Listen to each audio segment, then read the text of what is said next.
Et on commence par le sénateur Joël Guerriau. C'est notre premier visage du Trombi. Ouais, mis en examen pour avoir drogué la députée Sandrine Josso. Il s'est vu notifier par Gérard Larcher une demande de mise en retrait de ses fonctions. Alors, évidemment, c'est une affaire qui était du pain béni. Voilà, à nouveau une expression qu'on va utiliser ce soir pour les dessinateurs et caricaturistes. Regardez l'œil de gros dans le journal L'Humanité. Le Sénat travaille et on voit quelqu'un qui demande au sénateur: on vient de supprimer la MDMA. Non, l'AME. Ah, bon, j'ai eu peur. Ce dessin, évidemment, voilà, il est arrivé avec un peu de retard, mais c'est mieux qu'on le voit parce qu'on le comprend mieux quand je le commente. On vient de supprimer la MDMA, l'AME. Et l'AME, c'est l'aide médicale d'État, vous le savez. Ah, j'ai eu peur, c'est un premier dessin signé gros. Puis celui-là que je préfère commenter, signé Goubel. Joël Guerriau veut poursuivre, on le retrouve d'ailleurs de temps en temps dans votre journal, Marianne, je crois, Natacha Polony. Mais Joël Guerriau veut poursuivre son mandat. Va-t-il réussir à convaincre Gérard Larcher? Et on voit Monsieur Larcher dans le canapé chez Monsieur Guerriau qui lui dit une petite coupette, GG, peut-être pour le convaincre de le garder. Et là, c'est là où je voulais réagir et vous faire réagir.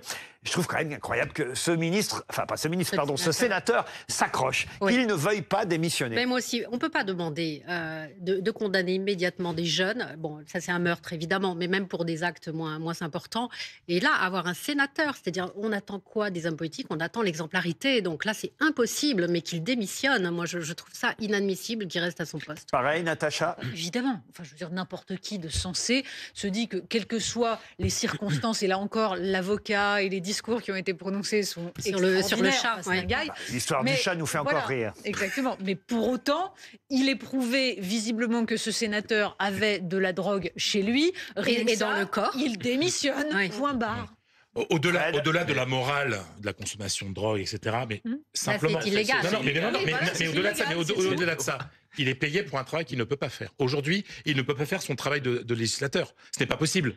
Alors, on raconte qu'il y a des blagues on l'appelle Pablo Escobar dans les couloirs du Sénat. Il n'est pas capable aujourd'hui de faire son travail pour lequel les Français le payent. Donc, la mise en retrait doit être tellement évidente que... Deuxième visage de notre trombinoscope, celui du comédien, de l'acteur, qui joue Napoléon, sorti aujourd'hui, Joaquin Phoenix. L'un des meilleurs démarrages de film apparaît depuis le début de l'année, malgré quelques critiques. Et on apprend, Laurent, que 11 ans avant le Napoléon de Ridley Scott, une œuvre jamais sortie en Europe occidentale mettait en scène un certain Vladimir Zelensky. Oui, parce qu'ils sont nombreux à avoir joué Napoléon. J'ai fait les recherches pour mon émission à la radio. C'est incroyable, il y a 70 comédiens qui ont joué Napoléon au cinéma, au théâtre. Ça va de Pierre Mondy, même Aldo Maccione dans un nanar italien a joué Napoléon. Mais effectivement, quand j'ai vu à la lettre Z, parce que c'est par ordre alphabétique à tous les acteurs, à la lettre Z, Zelensky, j'ai été surpris. Depuis, on en sait encore un peu plus parce que le journal 20 minutes a fait des recherches sur ce film. Et effectivement, alors il joue un Napoléon un peu bizarre. Dans un film sorti, effectivement, il n'y a pas si longtemps, au fond, en 2012. On parle bien quand même de l'actuel président ukrainien. Il était acteur, et non seulement il était acteur, mais il était même co-scénariste de ce film. Oui, avec sa femme, souvent d'ailleurs. Olena Zelenska était co-scénariste avec lui. Et alors là, vous allez voir ce qui est assez incroyable, c'est qu'il y a même une chanson française dans ce film qui est sorti en Russie et en Ukraine en 2012. Une chanson que vous allez reconnaître. Regardez Monsieur Zelensky, à l'époque comédien, en Napoléon, qui chante du Jodassin. Et si tu n'existais pas, dis-moi pourquoi j'existerais. Pour traîner dans un monde sans toi, sans espoir et sans regret. Et si tu n'existais pas, j'essaierais d'inventer l'amour.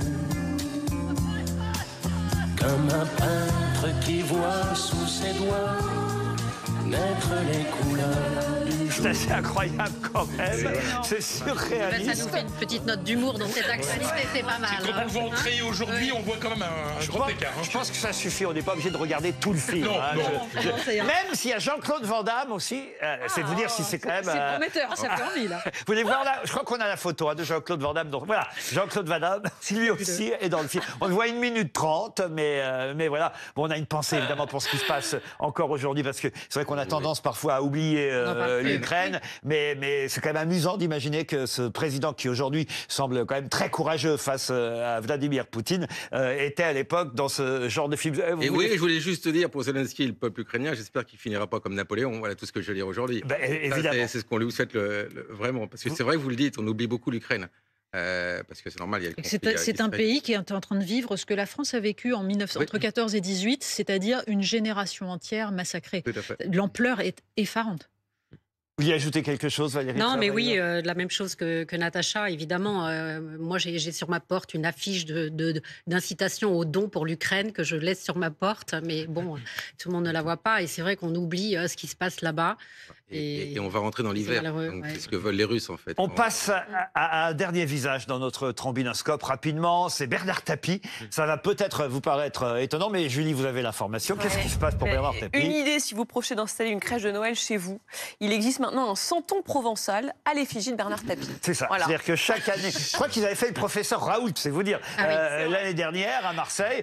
Cette année, ils n'ont pas fait seulement Tapie, d'ailleurs, ils ont fait Basile Boli aussi. Chacun avec, on appelle ça, vous allez me confirmer, Fred Hermel, parce que vous êtes avec moi, je crois, celui qui s'y connaît mieux en football sur ce plateau, la coupe aux grandes oreilles. Oui, parce que Basile Boli avait marqué le but en 93, donnant la première Coupe d'Europe à un club français, en l'occurrence l'Olympique de Marseille. Alors j'aime le foot, vous le savez, en plus je fais partie... On la voit, regardez. Voilà. J'ai suivi, comme tous les Français, l'aventure européenne de l'OM. Je trouve qu'on en fait un tout petit peu trop sur Bernard Tapie. C'est-à-dire? On est en train de le sanctifier et ça m'énerve un peu. Donc vous n'êtes pas pas prêt à mettre... Non. J'aurais une crèche chez moi, bien entendu, même si ça dérange beaucoup de gens. J'aurais une crèche. Même si ça dérange beaucoup de en gens. ce moment, mettre une crèche, c'est pas très bien, vous savez. Les sapins de Noël. Mais il n'y aura pas de Bernard Tapie chez moi. Chez vous, rassurez-vous, personne ne viendra rien dire. Pour l'instant. En revanche, dans un établissement public, c'est un autre problème. Pour l'instant, mais vous inquiétez pas, ça arrivera. Vous seriez prêt à mettre un santon Bernard Tapie dans votre crèche? Non, pas du tout. C'est quand même un repris de justice. Donc en ce moment, on déifie, on sanctifie Bernard Tapie. C'est quand même quelqu'un qui a eu un destin extraordinaire. Ça n'est pas l'avis de sa femme qui trouve que la série sur Netflix lui porte préjudice. C'est vrai? Oui, elle a... Parce qu'il fallait quoi, une Dominique Tapie. Oui. Il faut dire que moi qui ai vu la série... Moi aussi, je l'ai vu. Effectivement, c'est pas vraiment à son avantage. C'est-à-dire qu'on découvre quand même qu'il y a une forme de complicité, voire même d'encouragement de la part de Mme Tapie par rapport à son époux. Et je ne sais pas si la série est proche de la réalité. Donc je comprends qu'elle ne soit pas si heureuse que ça. Surtout qu'aujourd'hui, elle dit qu'elle est ruinée. Alors évidemment, on a tendance à ne pas la croire après avoir vu la série. Oui, mais en même temps, on voit que c'est un homme qui ne lâche jamais, qui repart tout le temps. On passe à un dernier visage, celui de Cédric Jubilard. Oui, les juges d'instruction qui ont décidé du renvoi de Cédric Jubilard devant la cour d'assises du Tarn. Au bout de 3 ans d'instruction, les magistrats estiment qu'il existe des charges suffisantes contre le mari de Delphine Jubilard d'avoir donné volontairement la mort à son épouse. Mais aujourd'hui, les avocats de Cédric Jubilard ont annoncé qu'ils allaient faire appel du renvoi de leur client. Un mot sur cette affaire en cours. C'est pas la seule, d'ailleurs, affaire en cours qui est en suspens et dont on a... C'est comme un feuilleton. C'est terrible à dire pour, évidemment, les proches de Delphine Jubilard, plus peut-être que ceux de Cédric, encore. Mais c'est comme une série qu'on suit. Les faits divers passionnent les Français, il faut bien le dire. Les faits divers passionnent d'abord parce que très souvent, ils nous racontent une part de la société et une part de l'humanité. Et parce que là, de fait... Tout le monde a envie de savoir réellement ce qui s'est passé. C'est insupportable d'avoir une disparition sans cadavre, sans coupable, sans scène de crime. Ouais. Bien entendu qu'il y a quelque chose de mystérieux et qu'on se dit, cet homme... des soupçons pèsent sur lui. En même temps, en 3 ans, il ne commet pas de faute qui pourrait l'incriminer, alors même qu'il y a quand même un faisceau.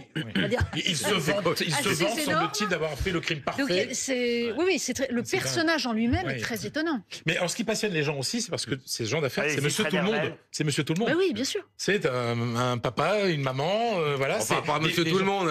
Oui, mais sur le papier, au départ, Cédric Jubilard, c'est pas une star du showbiz, quoi. Voilà, donc chacun peut se reconnaître dans ce genre de personne. Il suscite beaucoup d'identification. Oui, Guillaume Fard. Je ne sais pas si Cédric Jubilard suscite beaucoup d'identification en tout état de cause. Il a suscité l'amour chez une nouvelle femme, d'ailleurs.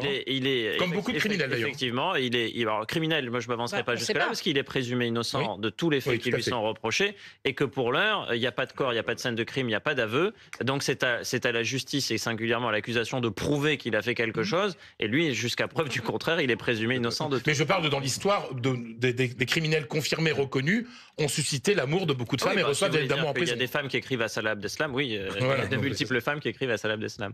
En tout cas, à chaque fois, effectivement, qu'une telle affaire revient dans l'actualité, j'ai une pensée aussi pour... Parce que c'est vrai qu'on ne sait pas si Delphine Jubilard, après tout, est encore en vie. Ça pourrait être une surprise si un jour on retrouvait. Hélas, on a bien peur que ce ne soit pas possible. Oui. Mais il y a d'autres affaires auxquelles on pense. Et le petit Émile, évidemment, qu'on a toujours retrouvé. Et la jeune Lina. Et la jeune adolescente, voilà, Lina, qui elle aussi a disparu en allant à la gare. D'ailleurs, aujourd'hui, dans le cadre de cette affaire. Il y a plusieurs affaires non élucidées. Lina, Émile, l'affaire de la tuerie de Chevaline aussi. Enfin, il y a plusieurs enquêtes qui sont confiées à la gendarmerie nationale, d'ailleurs, qui ne sont pas élucidées, et dont l'affaire Jubilard, parce que certes, ça va partir aux assises, devant la cour d'assises. Bon, les avocats ont fait appel, mais bon, on a une ordonnance mise en accusation, ça devrait logiquement déboucher sur un procès d'assises, mais on n'a pas la clé ni le résultat des investigations. Enfin, on sait maintenant qu'on a cette ordonnance mise en accusation, mais on n'a pas la vérité judiciaire, ni la vérité tout court sur ce qu'est devenu Delphine Jubilard depuis ce 16 décembre 2020 où elle a disparu.